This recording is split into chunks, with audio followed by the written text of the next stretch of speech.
quelle est votre définition maintenant, aujourd'hui, du féminisme? Bon, l'égalité homme-femme, réellement, qui actuellement n'est pas du tout réalisée, bien sûr. Hein. Voilà, c'est ça le résumé de la situation. Ok. Alors, je voulais revenir sur cet aspect de parole des femmes que vous avez évoqué en collectif et en individuel.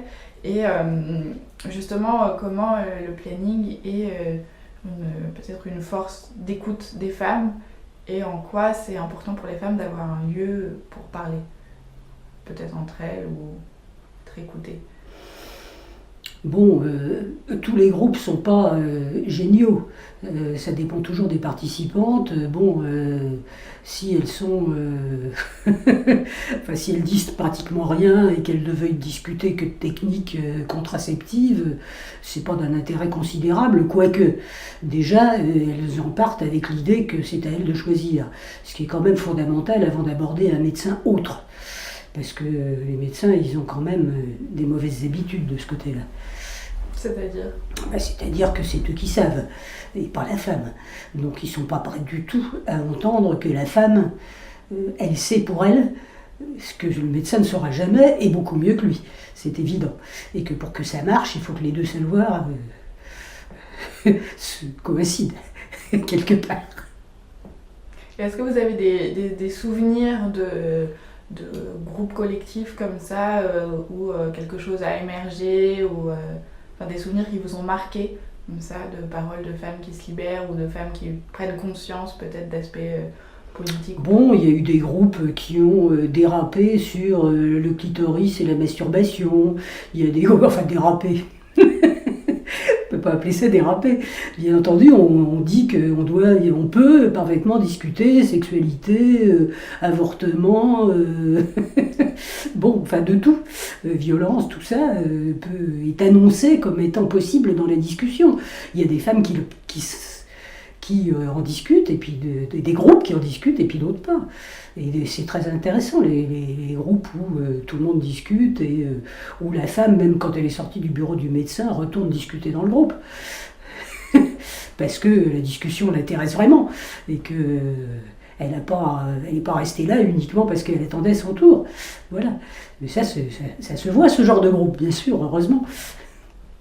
Et qu'est-ce qui fait cette spécificité de ces groupes-là, justement? Comment, selon vous, le planning permet cette libération de la parole entre femmes? En jouant carte sur table, disons, en disant que, voilà, que nous, on est une association dont c'est le but. Il faut affirmer le but au départ. Ensuite, bon, elles le reprennent ou elles ne le reprennent pas, elles en reprennent certains aspects, elles ne le reprennent pas, ça c'est, voilà, ça dépend d'elles. Hein. Et vous avez souvenir aussi de cet aspect de libération de la parole au MLAC au début, justement de ce que vous disiez par exemple quand vous vous retrouviez au Jardin des Plantes, des moments de groupe. Est-ce qu'il y avait aussi cet aspect-là de... Ah oui. Oui, il y avait cet aspect-là. On pouvait absolument parler de tout dire, discuter de tout. Tout à fait. Tout à fait. C'est quelque chose qui a perduré? Un peu au planning, oui. Pas du tout dans le reste de la société, j'ai l'impression. Ou peu. En gros, ça s'est beaucoup perdu. Sur cet aspect de discuter de la sexualité, en quoi c'est important peut-être... d'en parler, enfin selon vous, d'en parler en groupe au planning, alors qu'on a l'impression que justement on en parle déjà partout? On n'en parle pas partout. Bon, il y a... on vous assène un certain nombre de choses, vous devez avoir des orgasmes, bon, enfin bref. Bon, voilà, c'est... Non, on n'en parle pas. On n'en parle pas. On l'affiche. On affiche, voilà, des normes. Voilà, vous devez maîtriser votre fécondité et ne pas avorter, bien sûr, vous avez tout ce qu'il faut pour ça. Vous devez avoir une sexualité libre, épanouie, patati patala, des orgasmes et tout ça.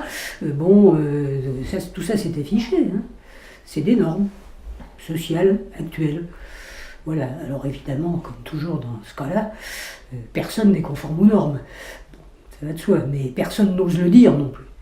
Donc au contraire, on est réduit au silence, tout le monde est réduit au silence là-dessus, je dirais. Et du coup, c'est au planning où on peut en parler encore. Un peu, c'est difficile même au planning. Hein. Même au planning. Les normes, elles sont beaucoup dans la tête des gens. Hein. C'est très dur de se libérer de normes. Et Moi, je voulais te demander, tu dis que le féminisme pour toi c'est toujours la quête de l'égalité homme-femme, qu'on n'y est pas, qu'on en est... Mais quand même, dans la perspective, qu'est-ce que tu dirais qui a changé de façon profonde sur la question? Est-ce qu'il y a des choses qui te semblent avoir changé de façon profonde depuis... Entre l'époque où j'étais jeune, moi-même, et l'époque actuelle, effectivement, maîtriser sa fécondité grâce à la contraception et à l'IVG, c'est quelque chose de capital dans la liberté des femmes. Bien entendu, avant, c'était quand même... on était esclaves de la nature, il fallait voir comment, hein. Indiscutablement, je veux dire. Parce que, parce qu'on était enceinte sans l'avoir voulu, il faut quand même bien voir, et qu'être enceinte, c'est quand même capital dans la vie. Pas seulement pendant la grossesse, mais après d'avoir l'enfant, ou bien avant, on risquait sa vie pour ne pas l'avoir. Enfin bon, c'était... Non, ça c'est un gain absolument capital, fondamental, indiscutable. Là, c'est évident pour moi. Si on parle de relations homme-femme,